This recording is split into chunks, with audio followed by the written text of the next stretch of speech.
Nick Epley is a University of Chicago professor who's an expert in social cognition. That's the study of how people think about other people. And he thinks people nowadays could be a little more social, and that's the title of his new book, A Little More Social, How Small Choices Create Unexpected Happiness, Health, and Connection.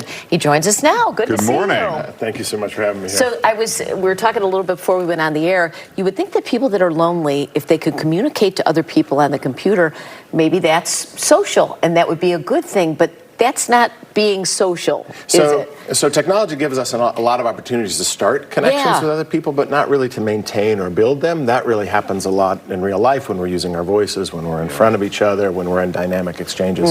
Social media often doesn't really allow that. And that's exacerbated by the younger generation that has spent more of their lives on this thing that seem to be having difficulty connecting in person and making an actual phone call. Yeah. Like, what is the big fear? Yeah, so to some extent that's true, although that fear can happen in all of us too. Yeah. What we find in our research, and we have for over the last 15 years, is that it's easy to be overly pessimistic about how positively others will respond when we reach out to connect to them. And it's those fears that keep us quiet on the trains into Chicago every morning, or keep us from connecting with our Uber or Lyft drivers, or talking on the sidewalk. We just underestimate how well it'll go when we reach out, and therefore don't. You say there's this 10-5 rule that you have. What is that? So that's a suggestion for how to be a little bit more social, to get a little more hellos in your life, which comes from the hospitality world. When you're 10 feet away, try smiling at somebody. When you're 5 feet away, say hello. You'll get reciprocity from other people. Get a little more social connection in your life that way. So that's a nice skill for people. That gives them something tangible to work with.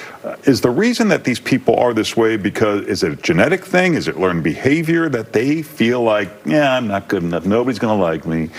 So it comes from lots of different things. One is that we tend to think about ourselves differently than other people do. We think of ourselves in terms of competency. Other people care about our warmth. If I'm not sure what I'm going to say or what we're going to talk about, I might be nervous about engaging. Mostly other people care about whether we're nice and kind and trustworthy or not. Yeah. That's a big one. The other is underestimating reciprocity.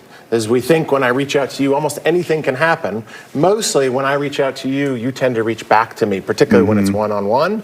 And people seem to miss that a little bit.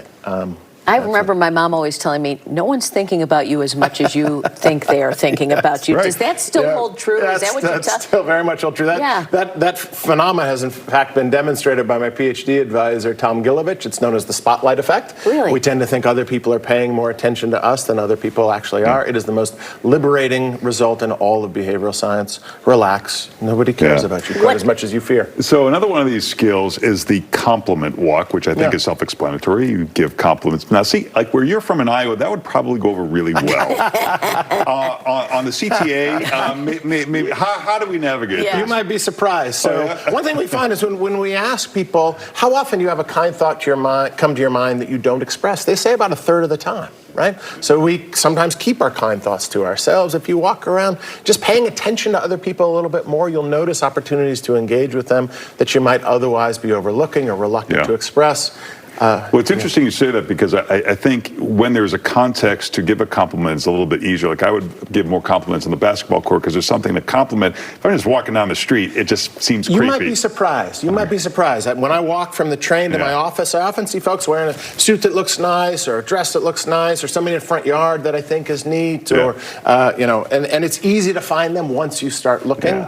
If we don't look for it, we don't see them. Right. So you're a University of Chicago professor. How does Gen Z, or it is Gen Z, right? I think How so, do they respond to this? They're like, you're crazy, or do they take you up on this? I'm curious. I think you can feel loneliness and isolation and disconnection. I think a lot of the country is feeling it, and you know, nobody likes being alone or pessimistic about other people. When you reach out and try to connect with other people, you often find it'll go better than you think. Just real quick. So if you do reach out and you take that chance, and the other person doesn't reciprocate, do you just say, that's their problem, not your problem? You just move on. Yeah, it happens less often than you'd guess. And when it does, you carry on. Good. See, Larry, you can be nice. You can give me a compliment and say nice things every now and then. No, forget it. You would make a nice dental assistant in that white sport coat. That's a good one, right? That's a compliment. You can find Nick's book, A Little More Social, everywhere books are sold. Thanks for being here. Appreciate it. Thank you.